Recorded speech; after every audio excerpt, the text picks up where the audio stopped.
Begitu juga ini high low. Karena kedudukannya lebih tinggi dari low sebelumnya. Makanya disebut high low.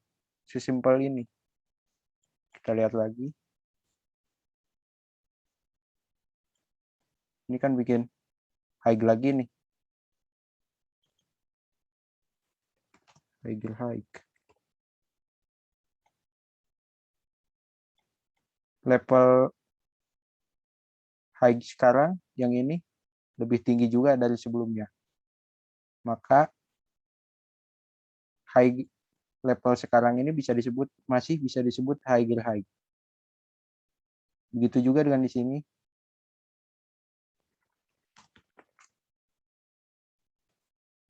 High low. Karena level low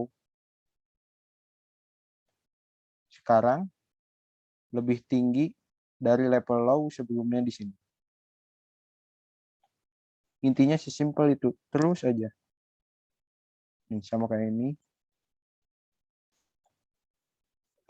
Terus masih bikin high lagi di sini, dan masih bikin high low juga di sini. Berarti masih uptrend. Begitu juga terus di sini. Masih terbentuk high dan juga high low. Di sini juga masih terbentuk high juga high low. Dan terakhir sampai di sini. Selama struktur ini masih terjaga, berarti kondisi marketnya masih uptrend.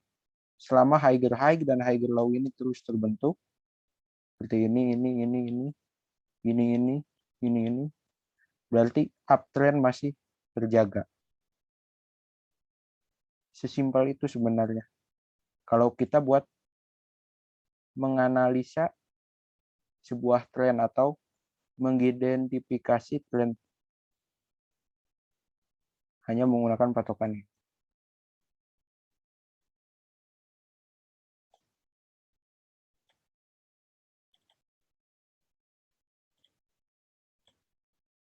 Untuk selanjutnya, nah, beberapa strategi yang bisa digunakan saat uptrend. Yang pertama itu diamond hand. Diamond hand itu gimana? Strategi untuk diamond hand ini, yang pertama, hold sampai momentum uptrend habis. Seperti chart tadi. Anggap saja kita beli saat pertama kali struktur uptrend terbentuk di sini. Struktur uptrend terbentuk di sini. Pertama kali di sini kan karena sudah terbentuk high dan juga sudah terbentuk high low. Nah, jika kita memakai strategi diamond hand dan menjual saat tren sudah mulai berubah, berarti saat kita beli di sini, kita hold saja. Di sini masih hold karena masih struktur uptrendnya masih terjaga. Di sini juga masih kita hold. Di sini juga kita masih hold. Di sini juga kita tetap hold. Di sini juga. Nah, pada saat ini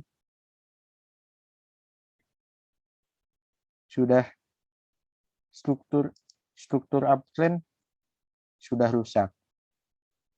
Karena pada saat bulan April ini Bitcoin tidak bisa mempertahankan level low sebelumnya.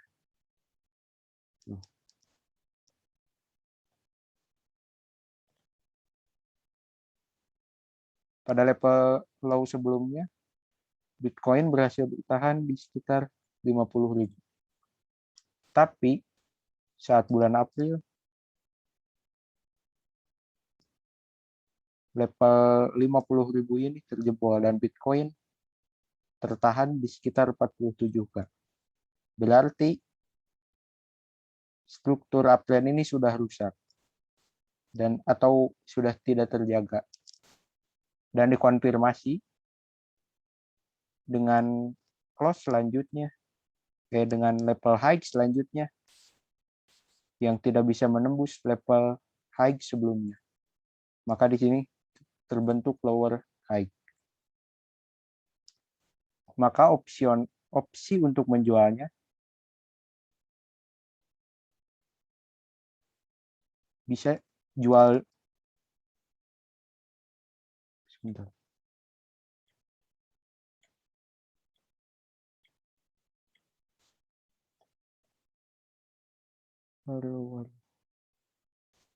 Bisa kita jual di sini saat pertama kali struktur uptrend-nya pecah dan atau tidak bisa terjaga, atau bisa juga dijual di sini saat sudah terkonfirmasi kalau tren sudah benar-benar berubah.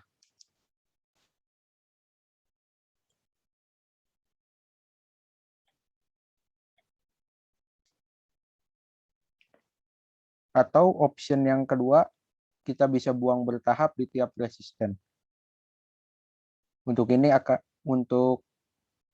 saya jelaskan nanti saat masuk pembahasan support dan resisten. Dan untuk strategi diamond hand ini, gunakan time frame besar minimal 1 hari sampai dengan 1 minggu untuk menentukan area jual maupun area belinya. 2. Ride the wave. Biasanya banyak yang menyebut juga ini swing trader. Strategi ride the wave ini, kita open trade di tiap impuls dan jual saat mulai terlihat indikasi retrace. Nah, indikasi retrace dengan indikasi market berubah arah itu berbeda. Dan kita melakukan rebuy atau beli lagi saat retrace selesai. Dan time frame yang cocok untuk strategi trade ini minimal 4 jam sampai dengan 1 hari. Untuk contoh pada teknikal,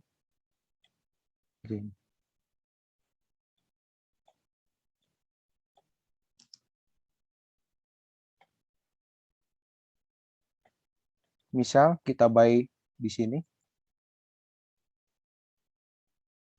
maka kita jual bertahap di sini, bukan jual semuanya di sini, dan kita beli lagi di sini. Setelah kita beli, jual lagi di sini saat mulai ada indikasi retrace. Dan kita lakukan beli ulang di sini. Untuk mengetahui tanda-tanda retrace ataupun lanjut impuls lagi, akan lebih jelas pas nanti bahas support dan resisten.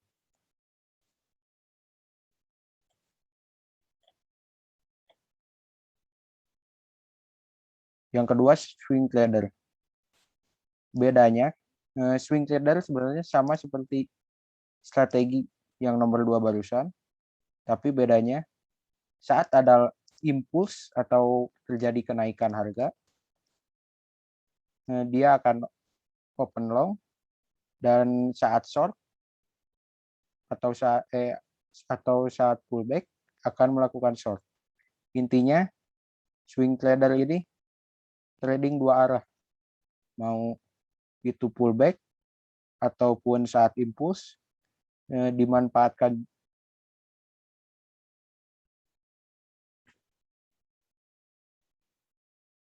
Major trend yang kedua yaitu downtrend. seputar downtrend atau trivianya. Sering banget di sini nih. Banyak yang takut karena ngira gak bisa profit, baik itu di spot ataupun future. Padahal sebenarnya kita bisa tetap dapat profit baik di spot maupun di future. Dan pada saat downtrend, trader di atas holder. Jadi jual sebisa mungkin saat pullback. Jadi saat downtrend ini menghold koin itu tidak disarankan. Karena bisa jadi masih akan turun dan sangat lama biasanya. Saat downtrend pun smart money biasanya di sini entry. Smart money itu seperti investor, whale, dan sebagainya. Tapi retail biasanya pada out atau pada CL. Seperti bulan kemarin lah. Di sini nih, bulan kemarin kan banyak yang cut loss saat DAM ke 29K.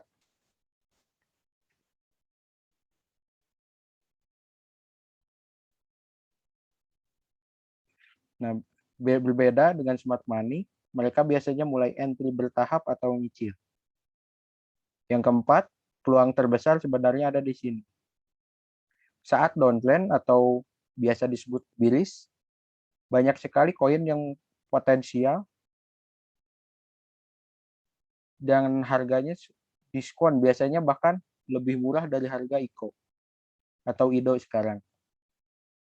Nah, pada saat momen downtrend ini, kita bisa mulai ngoleksi lah, singkatnya, koin-koin yang memiliki potensial yang sangat besar. Nah, dan pada saat downtrend ini beda dengan saat uptrend barusan, teknikal di sini sangat perlu karena seperti yang nomor 2 sebutkan, trader di atas holder. Maka area jual dan beli sangat krusial. Beda dengan uptrend, kita beli ngasal dimanapun, yang penting kuat hold. Pasti bakal profit ataupun pasti bakal kejemput. Nah, downtrend itu apa? Ya simpel seperti barusan, cuman LH plus LL. Contoh pada teknikalnya, kita pakai contoh Bill Trend 2017 saja.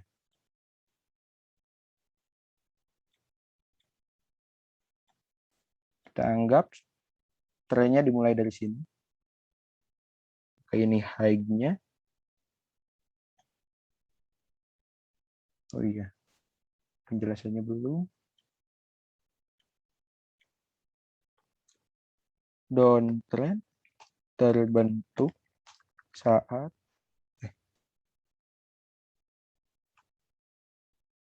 struktur downtrend. Sorry. Struktur downtrend terbentuk saat lower high diikuti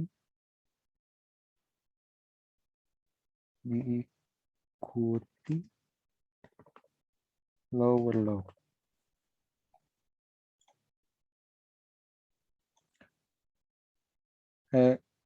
By the way guys, kalau untuk penjelasan ini, kalau saya kurang jelas ngejelasin secara audio, bisa dilihat di pinned channel ya, untuk penjelasan-penjelasan seperti ini.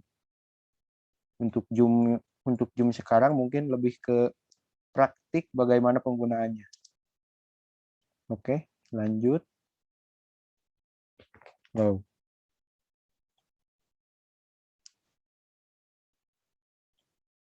Nah, kita anggap downtrend atau downtrendnya dimulai dari sini.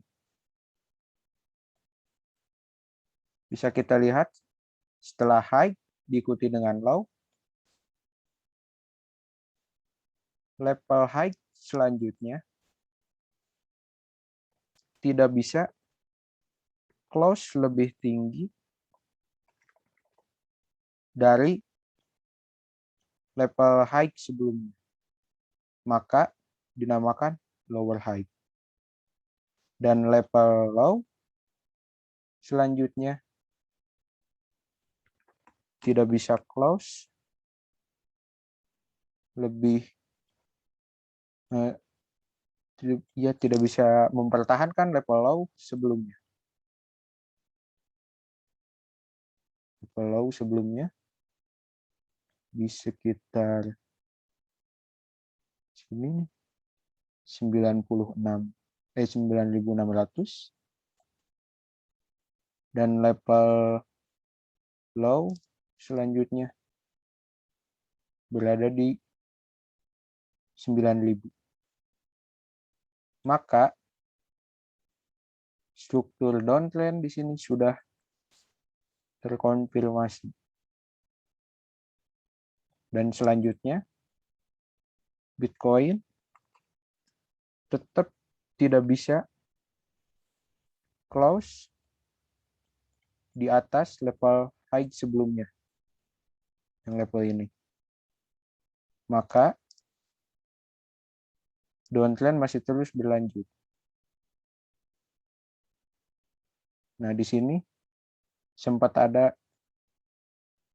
perlawanan dari bull karena bisa dilihat level low-nya hampir sama.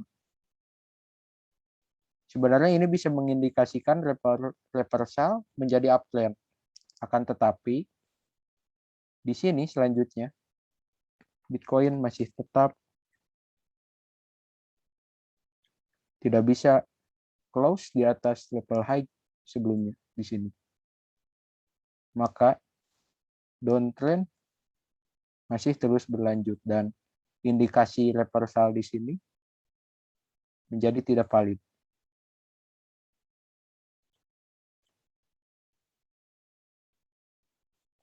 Dan di sini lanjut.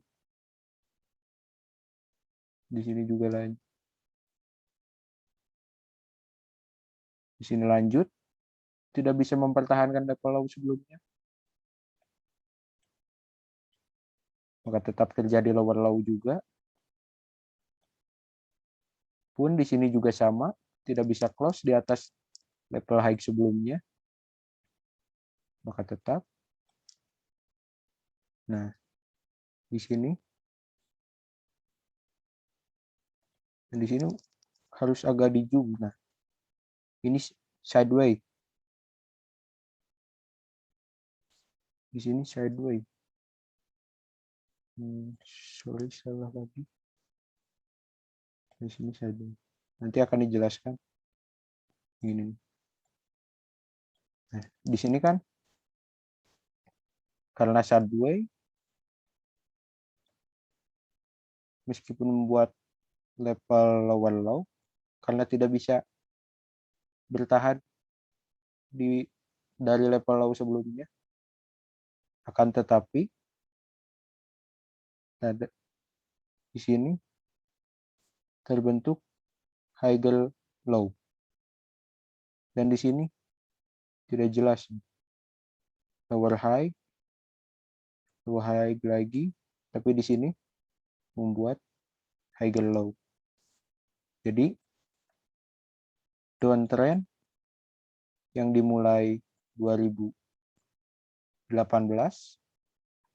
berakhir di sini.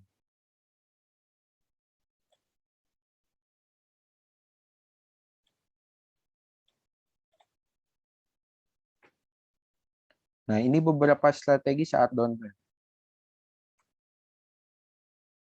Sherlock buat long term. Nah, ini banyak nih.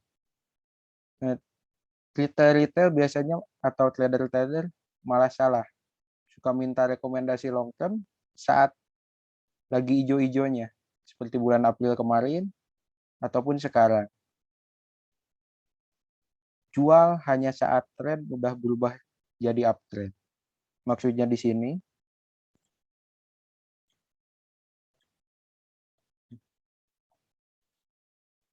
kita nyicil, anggap kita nyicil di tiap low. Di sini aja deh. Nyicil di sini, anggap aja. Karena nanti baru dijelasin support dan resistance setelah ini. Kita nyicil. Kita nyicil lagi di sini. Nah, bisa dilihat di sini kan seperti yang dijelasin pertama tadi, uptrend mulai terbentuk. Nah, kita jual hasil beli di sini, di sini, di sini. Kita jual bebas sebenarnya, tapi kita jual di sini bisa, kita jual di sini bisa. Intinya hasil nyerok saat bullish ini kita jual saat uptrend seperti ini. Bukan uptrend seperti ini ya. Ini juga sebenarnya uptrend. Cuman rewardnya masih terlalu kecil untuk skala long term.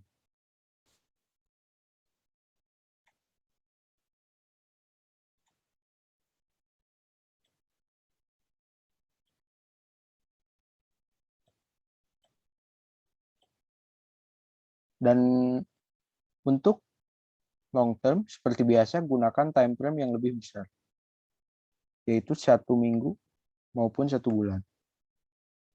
Nebeng pullback. Bedanya dengan saat strategi saat uptrend, saat downtrend ini, misal kita melakukan pembelian di spot, maka kita open trade-nya di tiap retrace atau di tiap pullback. Nanti saya kelupaan ini ngejelasin pullback dan retrace. Mungkin setelah ini saya jelaskan. Dan sama juga seperti uptrend barusan, sell di tiap retrace-nya. Jadi jangan di hold. Intinya pada saat downtrend itu jangan kelamaan ngehold. Intinya mau itu profit 10%, 20%, 30%, dianjurkan take profit semuanya ataupun amanin modal. Dan ulangi lagi. Dari awal di tiap retrace kita beli lagi dan jual saat mulai kelihatan mau ada impuls turun. Dan time frame yang cocok untuk trade ini minimal di 4 jam sampai dengan 1 hari. Swing trader sama dengan yang saat uptrend tadi, long saat pullback, short saat impuls.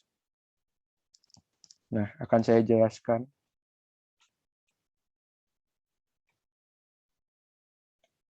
impuls dan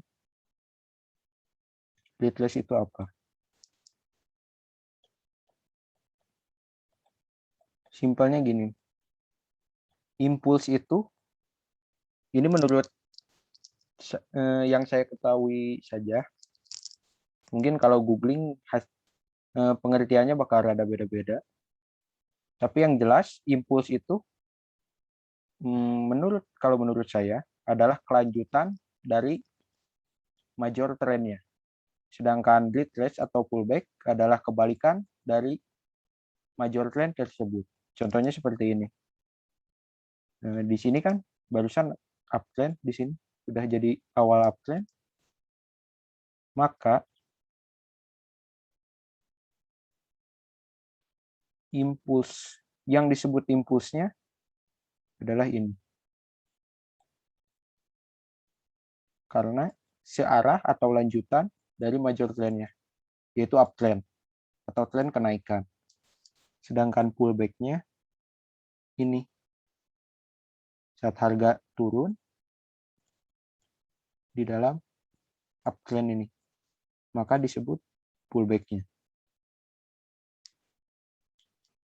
Begitu juga saat downtrend. Downtrend kan dimulai dari sini.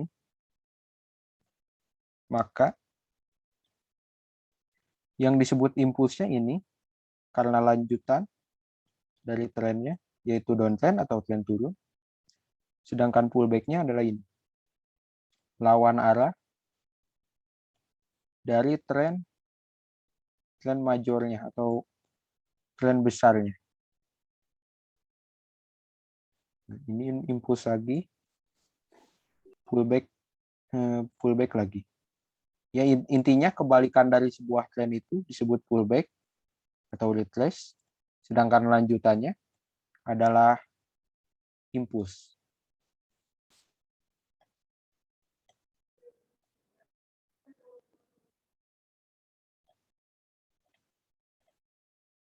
Untuk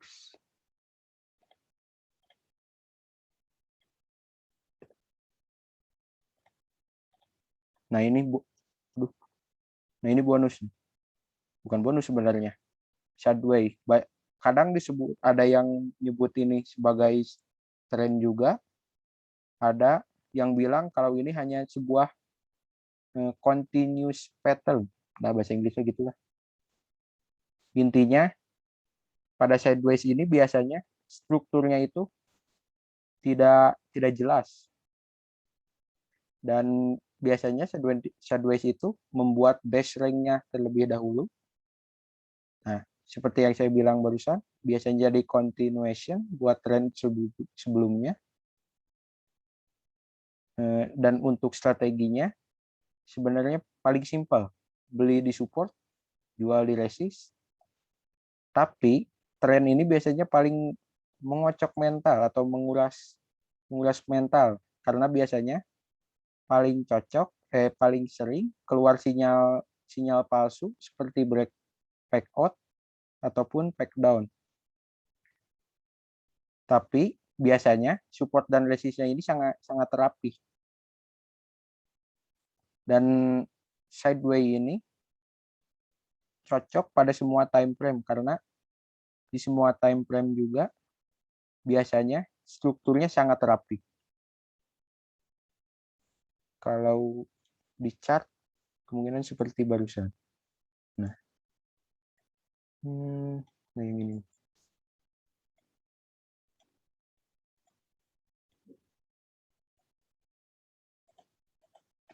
Bisa kita lihat Bitcoin membentuk baseline di sini.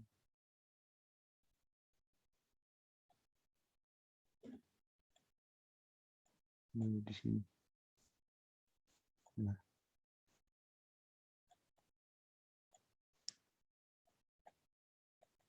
Banyak sekali kan di sini. Back out juga. Di sini juga ada back out juga di sini. Di sini juga sempat back out. Padahal kalau kita bikin support dan resistennya sangat rapi. Seperti ini.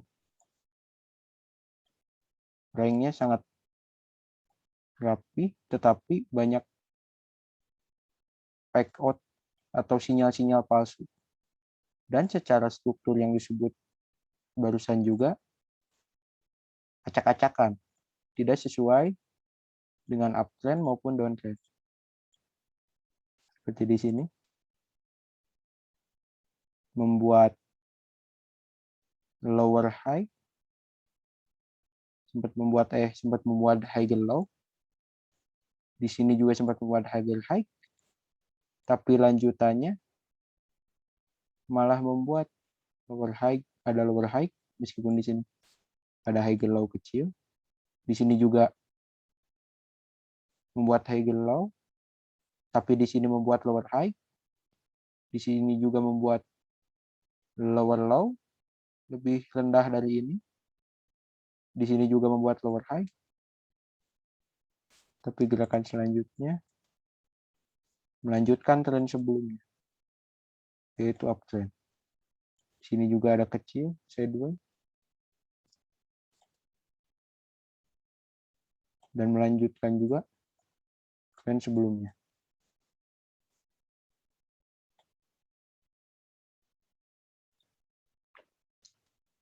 Untuk tren, ada yang ditanyakan? Barangkali saya kurang jelas.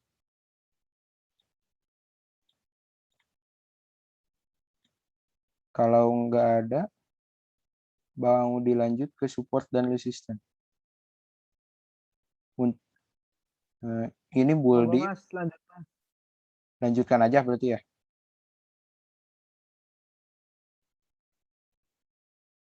Oke, lanjutkan ke materi support dan resisten.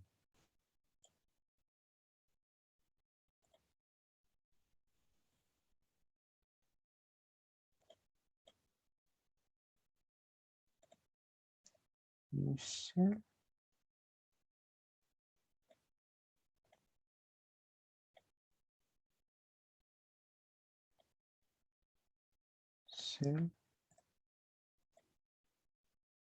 Materi yang kedua, support dan resisten. Klasik, horizontal, support, dan resisten. Syarat-syarat untuk menentukan klasik horizontal, support, dan resisten ini, yang pertama, terjadi minimal 3 kali reaksi harga, baik itu mantul ataupun kepentok. Kalau di chart, seperti ini.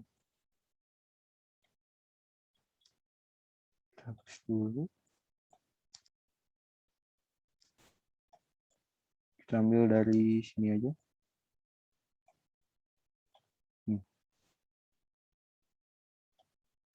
Di harga 9.300 bisa dilihat sejak 2018, ini 2019, terjadi reaksi harga di sini, baik di sini lebih dari 3 kali. Di sini juga terus terjadi reaksi harga. Di sini juga sempat terjadi reaksi harga. Di sini juga mendekati. Di sini juga terjadi reaksi harga. Terjadi juga reaksi harga. Kita ke level yang lain. Untuk resistennya ini terjadi reaksi harga kuat tiap di 12.000. Untuk rank ini, rank di atas 9.300 ini hanya ada rank di 12.000 yang terjadi reaksi harga sangat kuat.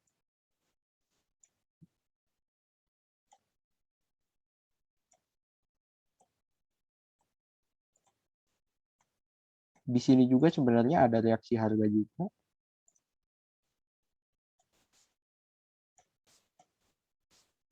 Tapi reject mantul ataupun nyundulnya itu tidak sekuat di sini. Ini juga bisa dijadikan sebagai support atau resistennya. Tapi biasanya kalau saya nyebutnya small support dan resisten. Biasanya di time frame yang lebih kecil,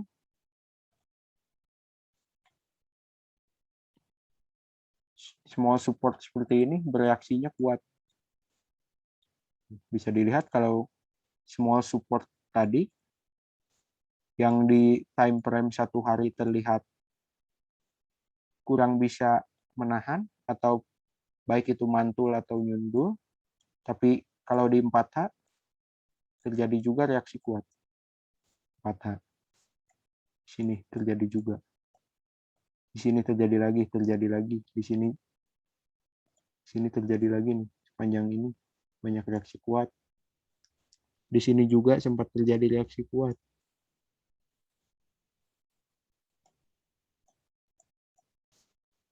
Intinya kalau untuk menentukan klasik support dan resisten ini,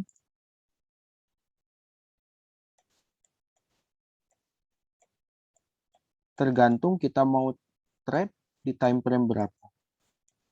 Contohnya seperti ini kan, kita menentukan support dan resisten di time frame 1 hari, berarti kita hanya beli pada saat menyentuh support ini di 9.300. Dan kita jual hanya pada saat menyentuh 12.000. Dan untuk cut loss-nya, jika hanya menggunakan patokan ini, horizontal level, biasanya kita cut atau kita CL saat harga close di bawah horizontal level ini. Tapi kadang terjadi dump seperti ini nih, udah keburu kejauhan.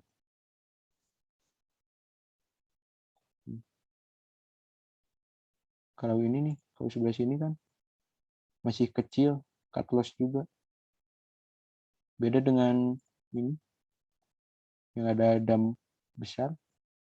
Biasanya lagi apa saja nih, kalau ada yang kayak gini. Kita cut loss. Terus misal close di bawahnya. Oh sorry, ini time frame 4 jam ternyata.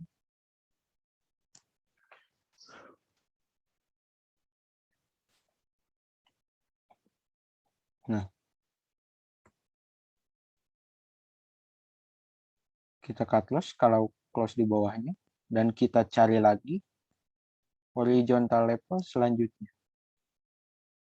Seperti level sini kan, di level 7.400 atau 7.500 terjadi juga reaksi harga. Sini mantul kuat, terjadi rejection kuat.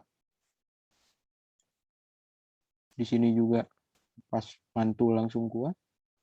Berarti kalau kita beli di horizontal level barusan 9.300 dan kita cut loss saat candle ini tidak bisa close di atas horizontal level ini, maka buyback-nya di 7.500 ini. Jadi kita harus nunggu sampai horizontal level selanjutnya.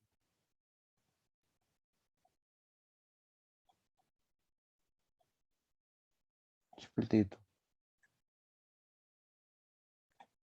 Selanjutnya, umurnya abadi. Saat tertembus, maka hanya sifatnya yang berubah. Nah, ini yang biasa saya sebut sebagai flip, support, dan resisten. Kembali lagi ke chart.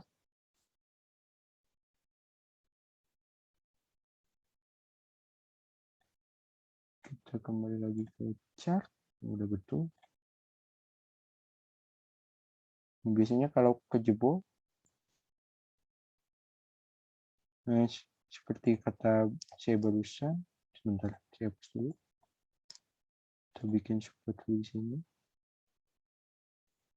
Dan di 9.300. Ini.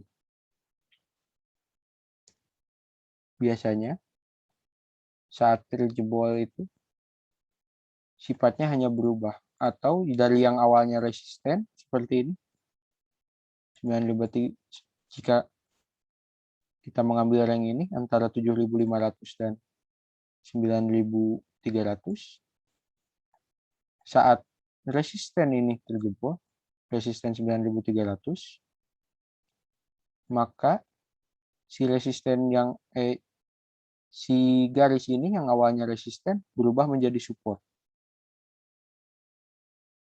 Maka oleh sebab itu sifatnya abadi. Hanya berubah nama aja.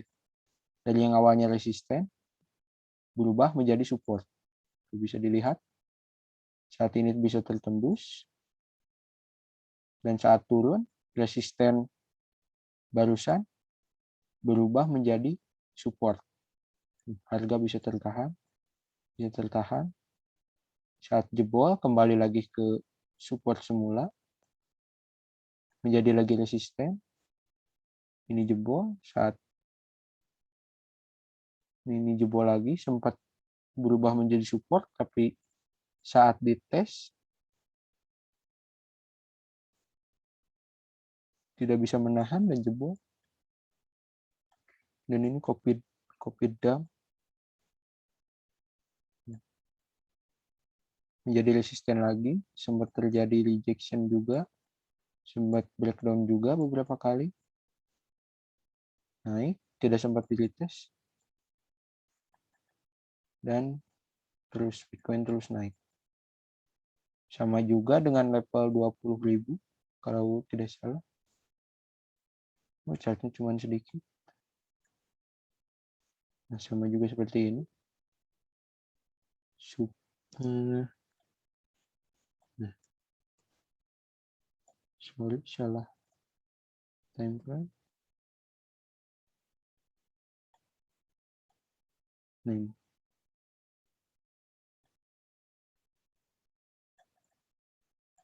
yes, saat dijebol menjadi support, tapi tidak sempat dites juga di sini.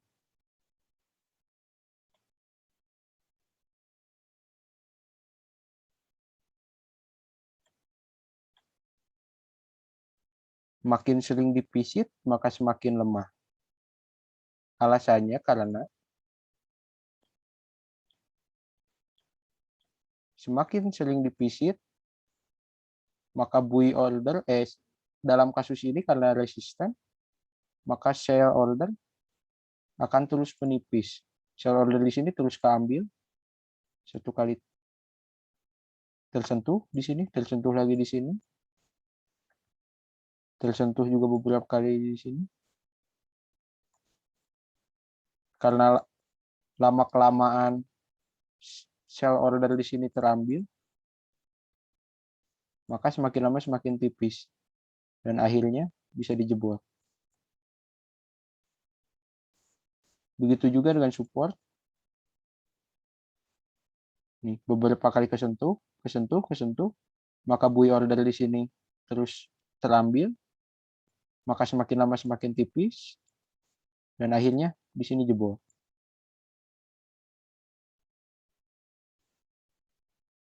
Ini juga terambil, sell order di sini terambil, di sini juga terambil, di sini juga terus terambil. Semakin sering divisit intinya, maka sell order di sini, sell order di support tersebut atau di sell order di resisten tersebut makin tipis. Begitu juga dengan support, saat sering divisit maka sering terambil. Jika sering terambil, maka akan semakin menipis dan kemungkinan selanjutnya bisa dijebol seperti ini saat sell order terus terambil, ataupun juga di sini saat buy order terus terambil, terjadi penurunan harga di sini.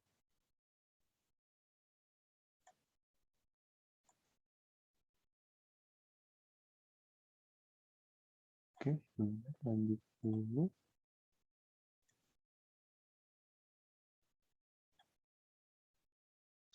Nah, si horizontal ini seringkali dianggap remeh karena untuk menentukannya pun gampang sekali, seperti yang saya contohkan barusan, kita tinggal cari aja area mana yang sering divisit atau terjadi reaksi harga seperti ini, seperti poin pertama.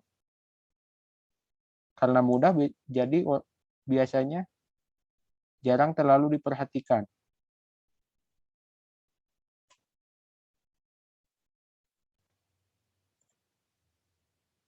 Oke, selanjutnya. Nah, sebelum lanjut ke trend line, ada yang mau ditanyakan di sini? Horizontal level.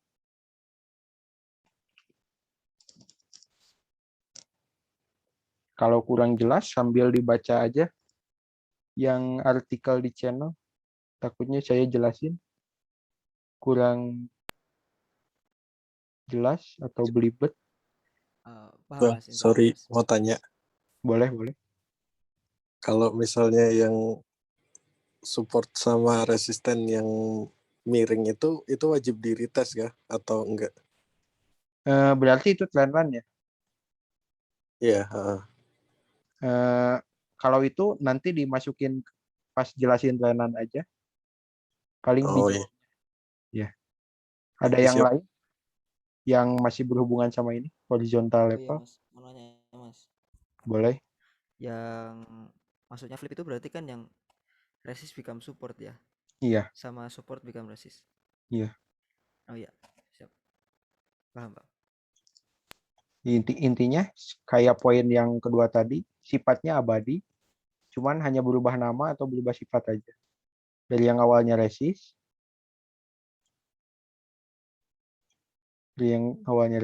seperti ini, berubah jadi support. Seperti itu. Yang lain?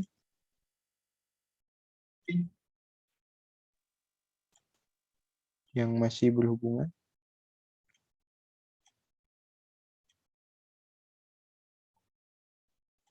Nggak ada berarti ya? Kalau nggak ada, lanjut ke horizontal level berarti.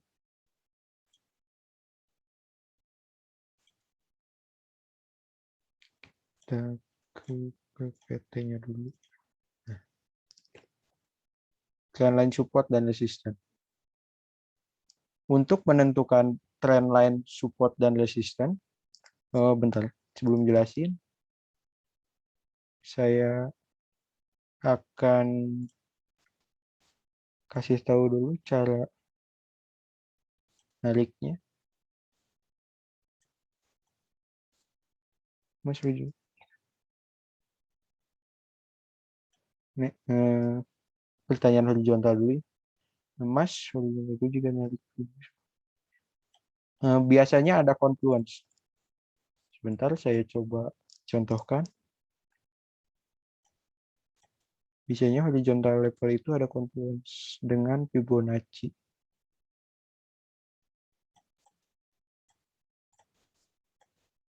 Area ada support juga di sini di golden pocket. Nanti aja dulu kalau buat Fibonacci. Balik ke horizontal, ke trendline. Cara narik trendline itu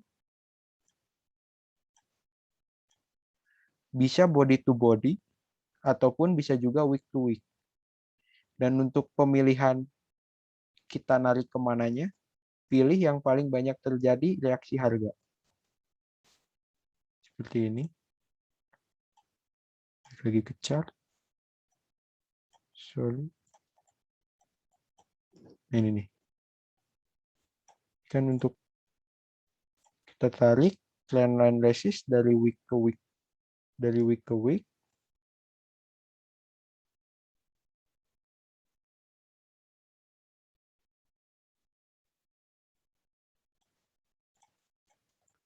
Dan juga dari body ke body. Kita pilih yang banyak terjadi reaksi harganya. Bisa dilihat week ke week dengan body to body. Untuk trendline resistnya lebih valid dari yang body ke body. Bisa dilihat dari terjadi rejection di sini. Terjadi lagi rejection di sini. Terjadi rejection lagi di sini. Dan saat bisa break, terjadi juga uptrend. Meskipun hanya sementara. Berbeda dengan yang dari week ke week. Di mana di sini terjadi rejection. Di sini sempat terjebol.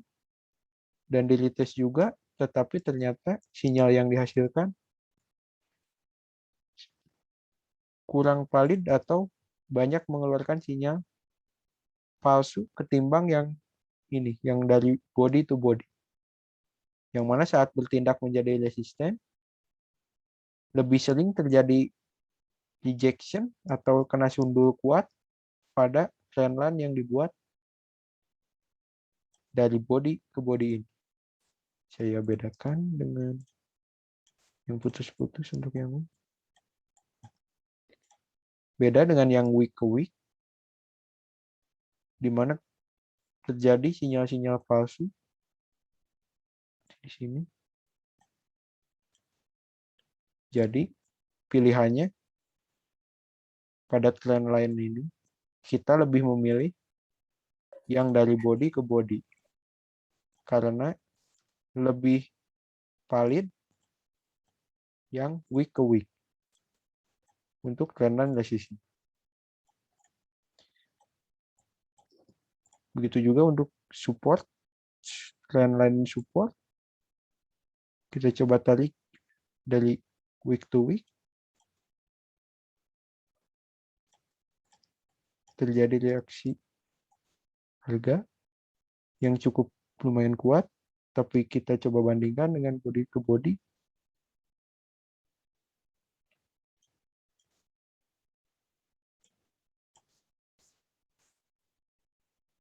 Reaksi harga yang terbentuk juga sama kuat.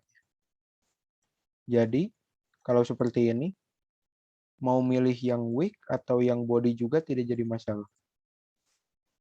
Tapi, kalau dilihat lagi, masih lebih banyak yang dari body ke body. Jadi, kita lebih utamakan yang dari body ke body. Nah, meskipun pada contoh ini yang lebih valid body ke body, tapi tidak jadi patokan kalau menarik trendline itu harus dari body ke body. Kadang yang dari week ke week malah lebih valid untuk beberapa kasus ataupun beberapa poin. Balik lagi ke PPT. Nah, semakin berbeda dengan horizontal atau klasik support and resist, pada trendline ini semakin sering divisit atau dites, maka semakin kuat. Ya, seperti contoh barusan. Sering divisit, kuat, semakin kuat, masih bisa menahan. Bahkan kalau di extend sampai sini pun masih bisa menahan. Jadi untuk trendline resist, untuk trendline baik resist atau support, semakin sering divisit ataupun sering dites, maka sifatnya akan semakin kuat. Seperti ini. Balik lagi ke PPT. Nah, tetapi dalam penggunaan trendline resist ini malah sering kali membuat pusing karena bisa banyak sekali perspektif yang dihasilkan. Contohnya seperti ini.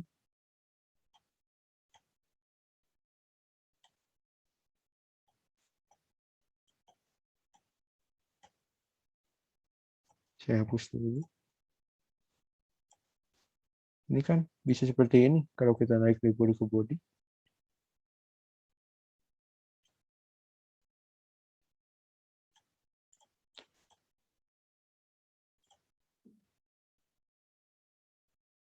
Dan ini yang dari body ke body barusan. Kalau karena ini sudah kelihatan ujungnya, maka yang ditarik akan berbentuk seperti ini. Atau berbentuk falling wedge.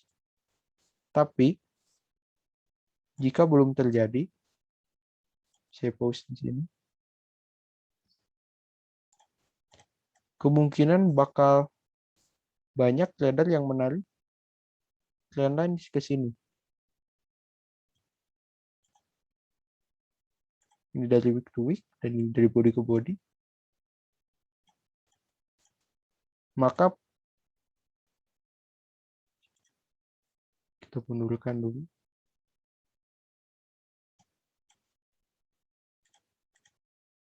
Maka di sini bakal, kalau kita menggunakan pattern, jadi banyak pattern yang keluar. Seperti ini kan. Kalau yang hafal pattern mungkin tahu. Kalau ini simetrikal. Tolong koreksi aja kalau saya salah. Kalau kita narik trendline saat ini, kemungkinan yang muncul malah bias simetrikal. Tapi kenyataan saat dipajukan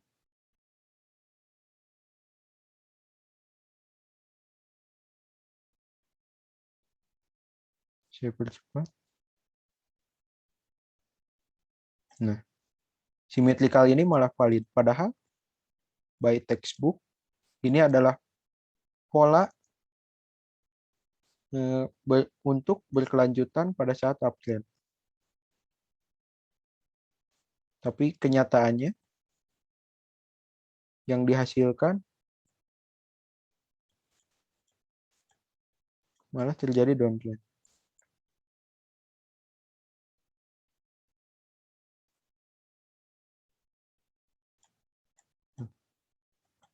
Meskipun kalau kita menggunakan target, simetrika akan ketemu hasilnya. Kita kan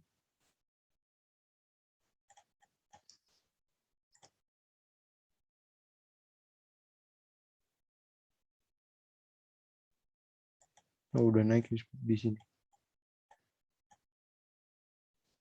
Nah, bias yang dihasilkan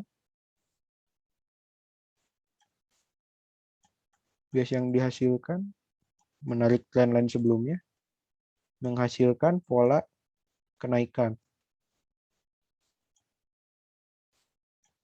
Biasanya ini yang menjebak trader yang menggunakan trendline karena keluar banyak sekali pola.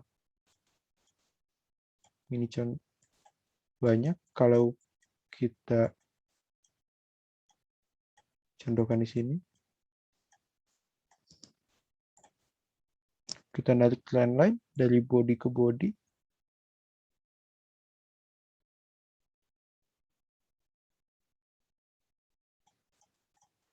Pola yang dihasilkan adalah leasing wedge. Atau jangan ini, jangan narik ke situ. Pola yang dihasilkan leasing wedge. Dan sempat breakdown juga di sini. Tapi pergerakan harga selanjutnya malah naik. Tidak sesuai. Biasanya ini yang membuat trendline malah membuat pusing. Nah, ini awalnya leasing wedge, tapi malah bisa juga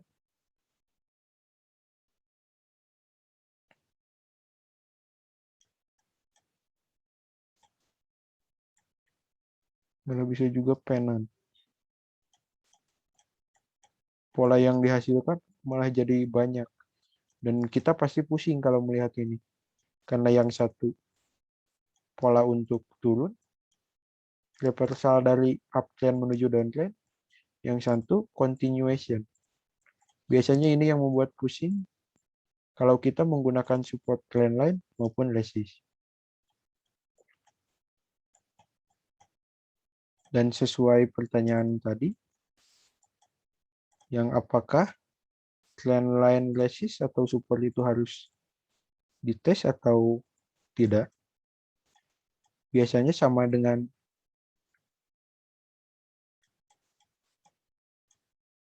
horizontal maupun klasik, biasanya juga terjadi retest. Di sini sempat terjadi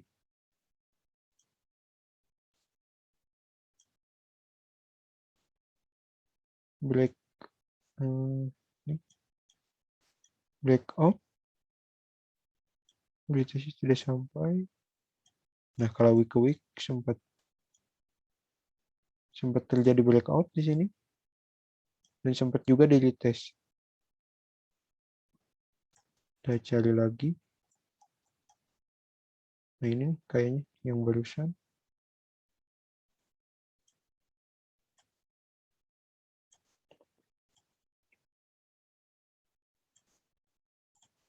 Kita tarik body ke body,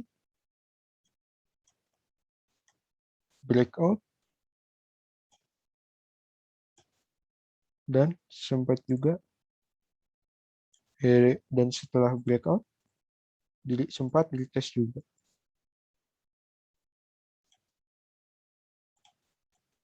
Dan retest yang bagus biasanya volume juga bertambah dari volume sebelumnya. Seperti ini. Saat ini retest, volume juga sedikit lebih tinggi dari volume-volume sebelumnya.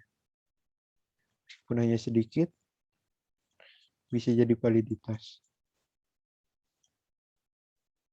Sama juga dengan ini, kalau kita extend, yang sempat jadi resisten itu, sempat retest lagi di sini, dan ada volume, enggak ternyata. Volume juga di sini. Kurang, sebenarnya di sini volume masih kecil jika dibandingkan dengan sebelumnya. Tapi harga valid untuk naik. Sebenarnya volume ini hanya untuk tambahan. Tetapi diusahakan retest yang baik itu harus disertai juga dengan volume yang banyak. Kita ke PPT lagi.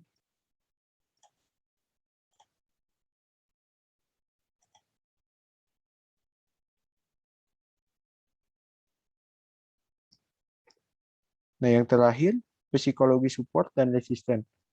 Sebenarnya untuk level support dan resisten ini tidak ada patokan khusus seperti horizontal maupun trendline barusan. Patokan untuk mencari support atau resisten ini biasanya pada angka-angka cantik seperti ini, 20.000, 30.000, ataupun 50.000. Dan level ini sempat valid pada tahun 2018 lalu di 20K. Dan strategi untuk menanggapi psikologi support dan resisten ini, jika kita memasang limit jual, pasang di harga yang lebih bawah sedikit dari angka cantik ini. Contohnya 20K kita pasang di 19.500 ataupun 19.800. Begitu juga seterusnya. Pun saat kita memasang limit buy, kita tambahkan sedikit dari harga yang memiliki angka cantik ini. Misal di 20.500 ataupun 20.700 dan seterusnya. Baik, mungkin itu aja materi untuk sekarang. Ada yang ingin ditanyakan? Soalnya sebelumnya, sorry kalau materinya masih standar-standar, karena emang mau dimulai dari yang basic-basic dulu. Baru lanjut ke tools ataupun pattern nanti.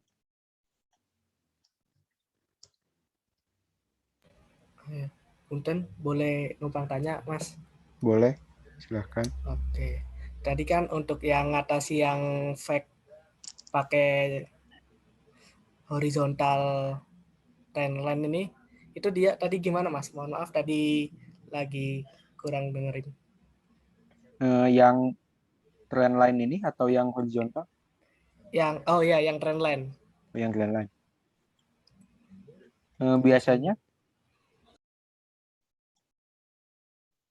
untuk menghindari breakout ini, ya cuman retest. Seperti ini. Kita cari yang ada breakout-nya.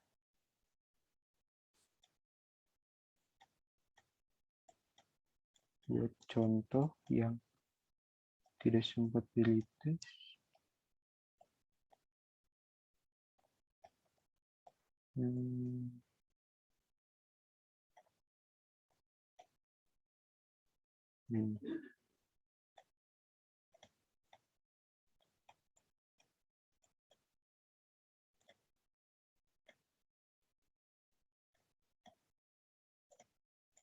Trendline.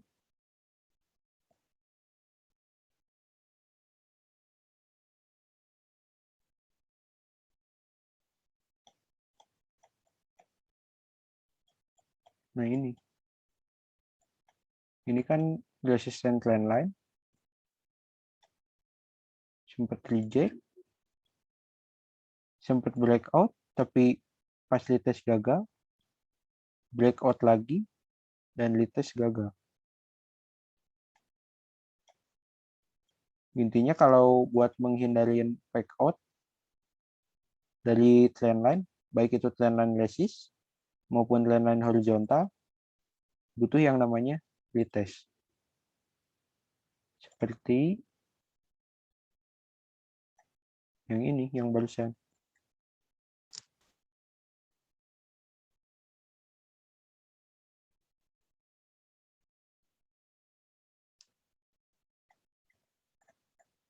Saat harga kurang bawah sedikit. Ini. Breakout. Tapi di retest juga dan berhasil menahan. Dan harga pun valid naik. Sorry, kejauhan. Nah, terus. Dan harga pun naik. Begitu juga pas di sini.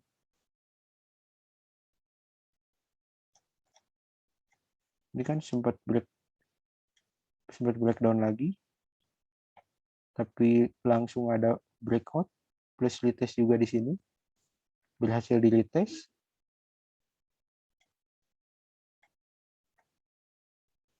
Dan beneran naik. Intinya mau itu breakout horizontal ataupun trend line butuh yang namanya retest. Oh ya, dan tambahan baru lihat sekarang saat menjebol resist, baik saat menjebol resist, selain pas retest, saat jebolnya juga butuh volume yang lebih besar dari sebelum. Contohnya ini sempat lebih besar dari sebelumnya. Contohnya ini.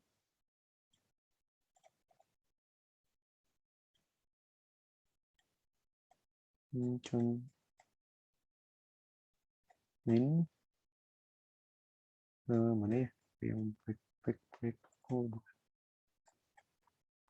contohnya ini saat breakout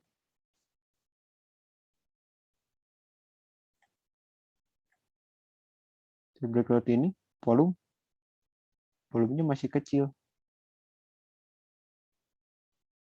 Di saat breakdown lagi volumenya lebih besar. Saat breakout volumenya masih kecil-kecil gini. Nah, ini juga kecil. Nah, ini saat breakdown volume mulai gede. Makin valid ini. Nah, ini retest pada saat breakdown ini. Ini kan sempat breakdown. Saat gagal retest ini. Dan ini terjadi retest. Terjadi retest dan volumenya juga lumayan lebih besar dari volume sebelumnya. Dan lanjut turun.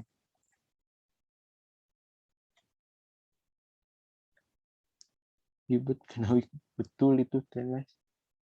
Ya itu trendline itu biasanya menjebak kayak contoh barusan. Kadang kita udah ngegambar simetrikal penan kayak ini. Ternyata malah jadi falling wedge. Makanya saya lebih dominan pakai horizontal level ini. Sesimpel ini aja. Selama masih ketahan, berarti masih menjadi support. Kalau di sini kan pasti gambar trendline buat perbandingan. Ini kan simetrikal barusan. Kalau kita gambar yang barusan, iya malah jadi simetrikal. Ini kan harusnya continuation. Ini kan sebelumnya naik. Kalau by pattern yang kita gambarin, harusnya ini kan continuation. Tapi malah jadi turun. Malah jadi bikin pusing kalau. Makanya saya jarang pakai horizontal itu lagi. Karena banyak bikin pusing dan juga banyak jebakan weak-nya. Itu yang paling ini. Beda dengan kalau pakai horizontal ini.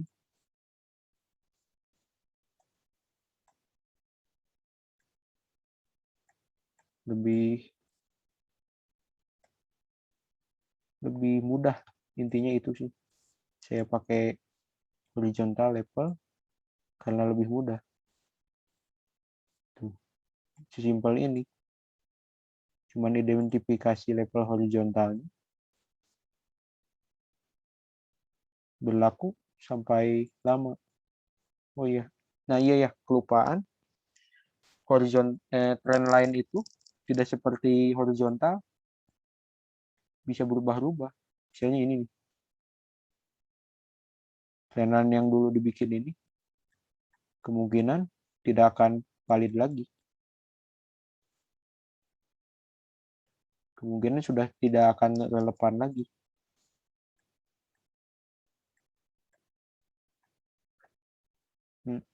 Meskipun beberapa biasanya masih relevan. Seperti ini kalau nggak salah. Tarik dari body. Oh bukan. Tarik resistnya kalau nggak salah. Nih, kita tarik dari resist ke resist. Enggak juga deh.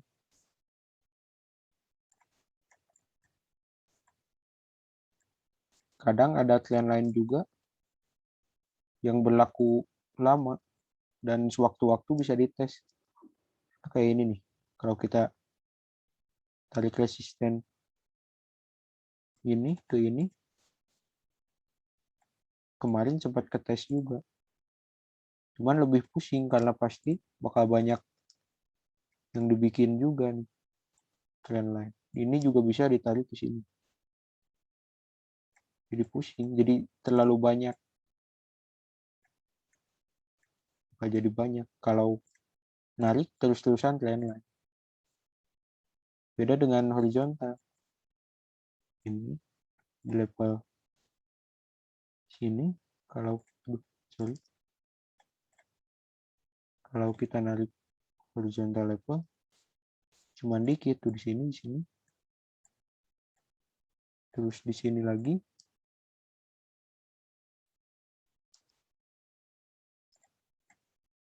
terus di sini di skip dari 17 ada juga di sini kecil kalau horizontal di sini lagi habis dari situ di skip langsung ke sini jadi gak terlalu banyak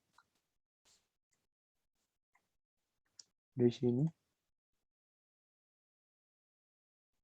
daily itu cuman gini cuman dikit karena dipakai misal treatment.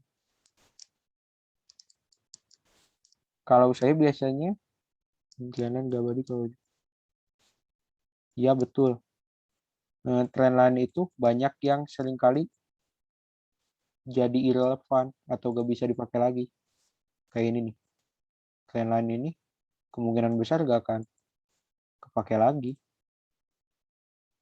karena kalau kita tarik udah jauh ke nol ini. Kecuali kalau rek kayak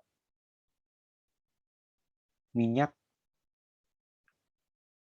tapi beda sama horizontal level-level ini masih bisa dipisit masih bisa relevan kalau trend kan yang tarikan ini udah nggak mungkin dites lagi kalau ini masih ada kemungkinan ini semua ini resisten juga sama ini masih bisa banget dites daily resisten daily kan di sini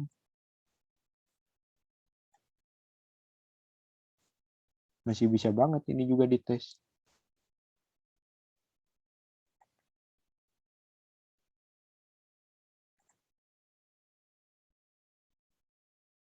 Kalau trendline itu sebenarnya paling bagus kalau market strukturnya lagi enak, lagi jelas banget.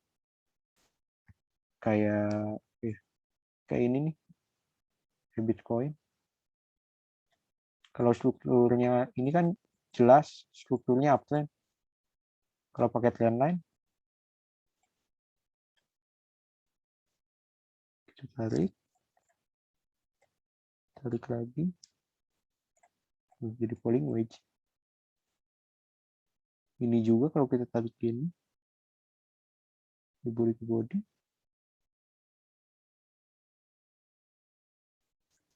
kelihatan jelas.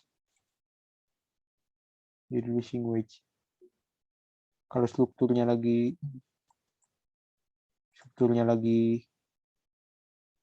jelas, paling enak pakai trendline, pakai untuk bantuan. Tapi ini juga kan tuh ada yang narik ini juga pas kemarin,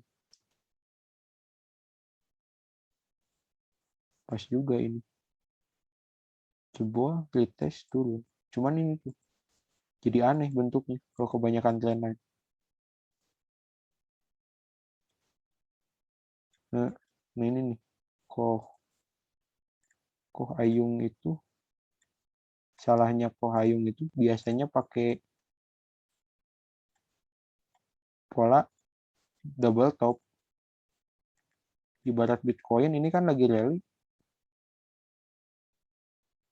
kita reply.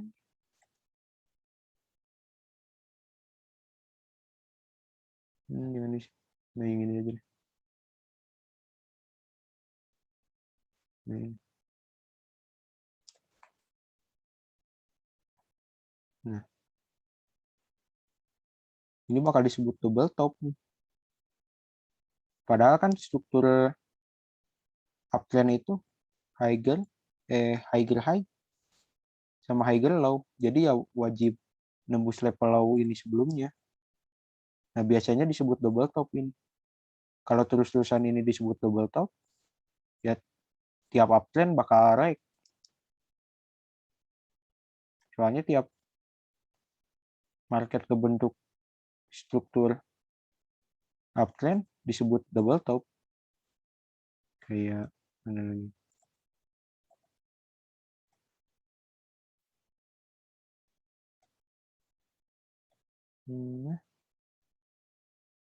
Dulu kecepatan. Dulu. Sekitar Februari. Ini nih kayak ini. Replay.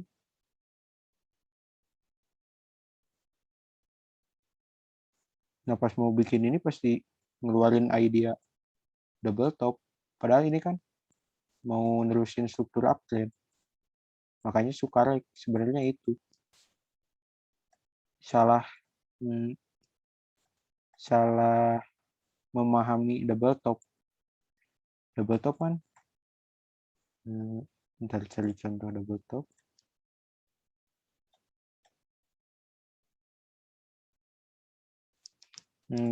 Intinya double top itu validnya kalau neckline ini udah jebol. Nah, misal keluarin idea double top di sini.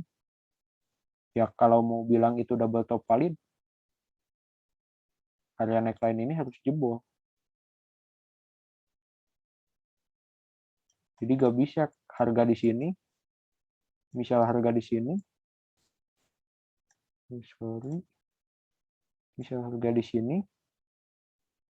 Nyuruh open limit short di sini. Bilangnya double top. Gak bisa sebenarnya.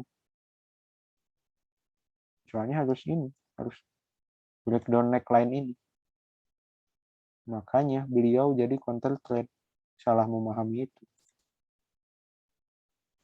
Masih untung kalau sempat kayak ini nih. Sempat kelihatan mau bikin double top. Soalnya reject. Sempat turun ke sini. Masih mending kalau sempat TP di sini. Kalau belum kan kena hajar ini, kena dildo ini.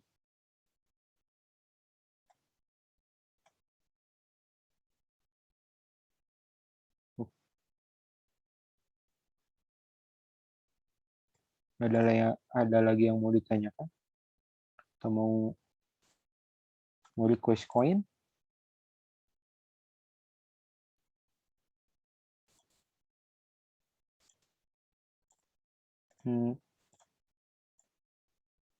Request koin buat saya analisa, sebutin aja koinnya.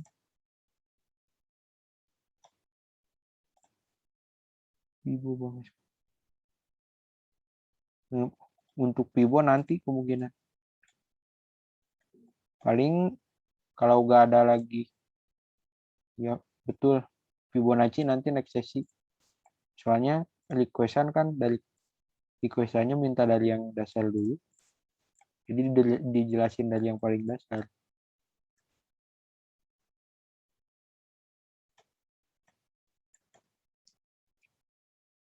Ada lagi yang mau ditanyakan? Ketinggalan. Kalau aja ini di record kok. Nanti di up ke YouTube.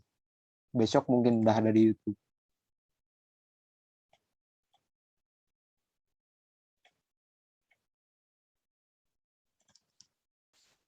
Yang gue dari SLP. Kemarin gak pullback.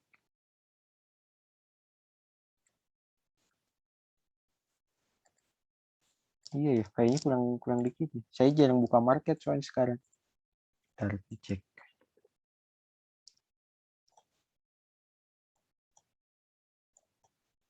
CU nyangkut di sini 0,16 kalau nggak salah. Nggak keluar.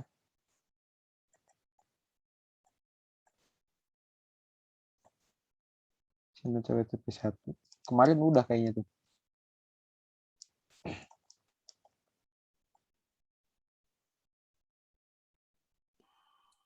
Bang, mau tanya dong.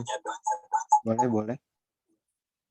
Kalau misalnya ngecek apa tuh namanya, fund-nya baru di mana gitu gimana? Misal baru di low cap atau mid cap gitu. Oh, Money ngecek flow-nya. money flow. Kalau saya biasanya dari ini sih, dari market cap. Oh. Jadi biasanya kalau saya lihat market cap-nya ini aja. Kalau sekarang udah pada gede kan. Kalau dulu mah yang under 1 juta biasanya disebut seed cap. Kalau ini kan pada gede-gede 3 miliar ke atas. Ini bisa disebut mid cap. Kalau saya patokannya 1 sampai 10 kecuali stable ini biasa saya sebut big cap. Soalnya volume trade juga nih, pada gede-gede. Oke, siap. Makasih, Bang. Siap. Saya sebut Bang. Nah, saya mungkin nih pada penasaran kalau saya tuh kalau mau bikin idea coin biasanya yang pertama dicari itu biasanya yang pertama saya cari itu horizontal level, malahan bukan Fibo atau apa. Saya bikin gini, ini kan sering ada reject di sini. Kalau di satu hari di sini juga mantul. Saya bikin dulu. Sini juga kan tuh sempat mantul-mantul. Kadang di body, kadang juga di week. Terus sekarang di week aja. Soalnya suka banyak scam sampai sana.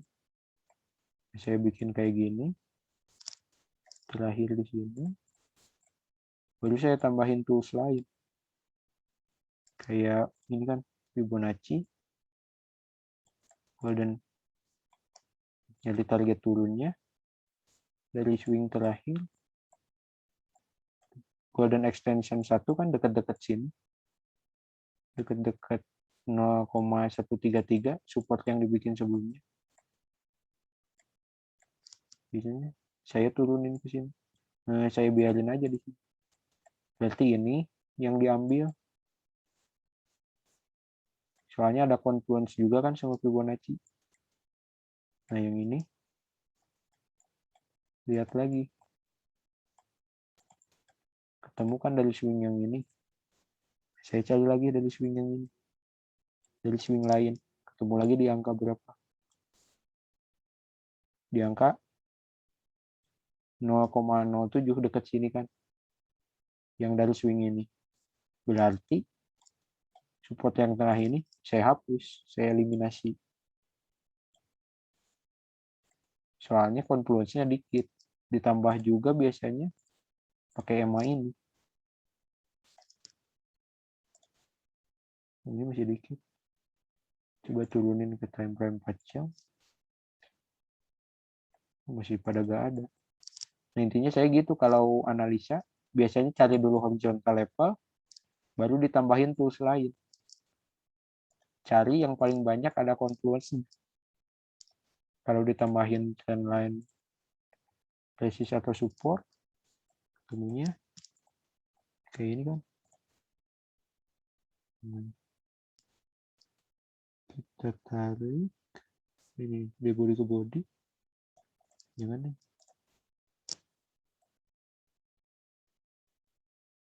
ketemu gak kayak sama kayak ini, trendline resist juga kan, trendline support juga sempat di sini gitu. Biasanya saya gitu kalau nyari area buat limit buy kayak gitu. Yang ingin dibahas kah?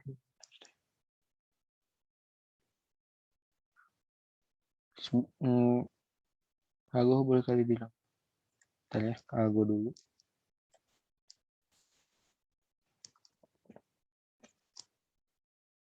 Algo pencet dulu. Bukan Algo. Saya lupa lagi sempat bikin yang di mana. Udah deh dari awal aja. Algo.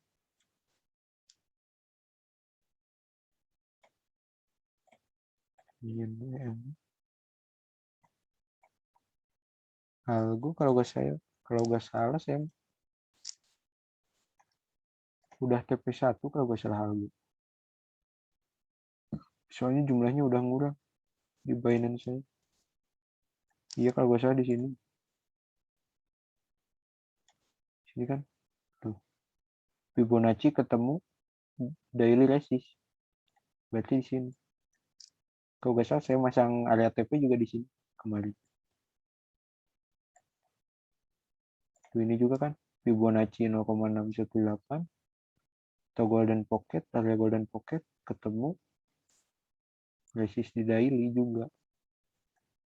Intinya gitu kalau nyari area buy atau jual, cari aja yang paling banyak confluence. Kayak ini kan confluence sama Fibonacci sama horizontal level juga. Kalau pakai EMA nggak ada. Bentar. Iya nggak ada. Betul di weekly. Nggak ada juga. Tambah lagi misal Bollinger. Indikator. Bollinger Band. Tuh di Bollinger juga. Enggak sih. Di Bollinger nggak nemu confluence lain. Berarti cuma 2 confluence. Udah cukup.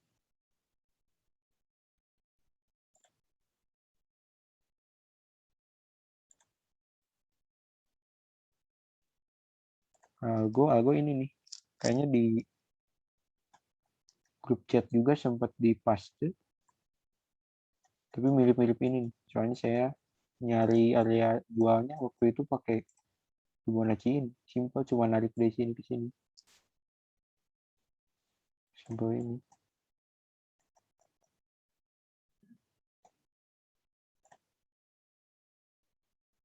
Yang nanti dibahas kah yang waktu itu? Kalau funding P minus biasanya karena belum banyak yang long aja. Jadi hitungannya belum overhype. Jadi masih under value, masih bisa banget naik. Tapi minusnya biasanya banyak yang nge-short gitu. Kayak Ray barusan. Ray 4H.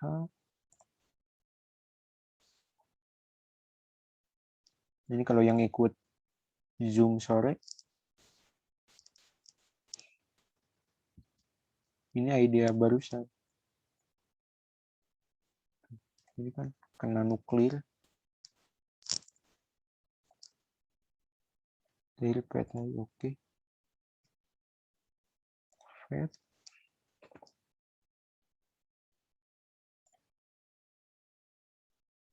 Tuh ini. Simpel, saya cuma pakai horizontal level kan. Ya pas. Tuh. Dulu saya nge-call di sini kan 0,21. Simpel, cuma pakai horizontal level. Berhasil. Resist juga. Nah sekarang juga kan ini udah di flip. Meskipun ini volumenya masih kecil, tapi seenggaknya masih bisa ketahan di sini. Resisten sebelumnya. Sini kan sempat reject. Sini sempat reject. Udah breakout. Sekarang di kemarin di retest masih aman. Kemungkinan masih running ke sini. Nanti di selanjutnya saya jelasin yang candlestick buat market order biasanya. Sebentar. Kalau nggak salah ini hasil Fibo kalau nggak salah ya. Oh enggak deh. Kayaknya cuma lihat horizontal. Oh enggak. Ya betul. Kemarin saya skip ininya nih Fibo 0,618 ya. Soalnya di sini nggak terlalu kuat ketimbang ini. Jadi saya eliminasi Fibo yang ini 0,618. Langsung loncat ke Fibo ini 0,786. Soalnya di sini kan lebih kuat rejectionnya. Biasanya kayak gini masih bisa banget di retest.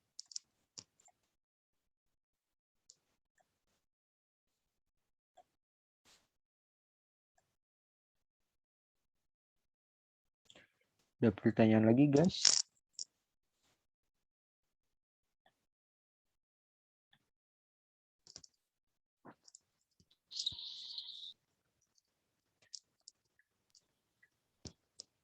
Kalau nggak ada, paling mau udahan dulu.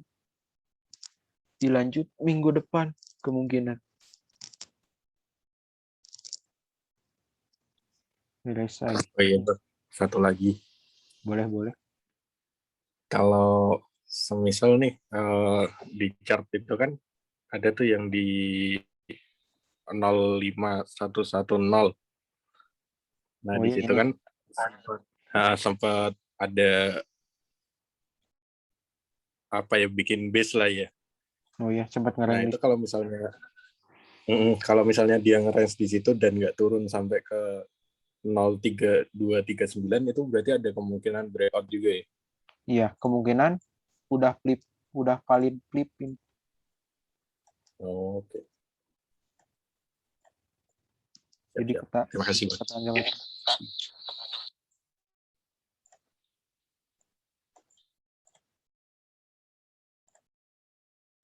Nggak ada lagi.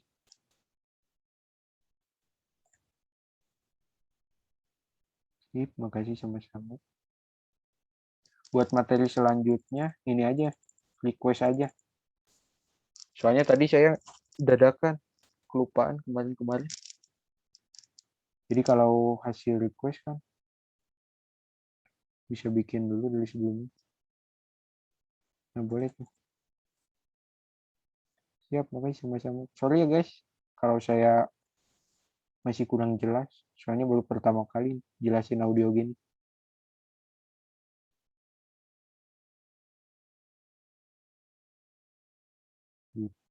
Makasih ya semuanya. Makasih banyak sih. Thank you guys.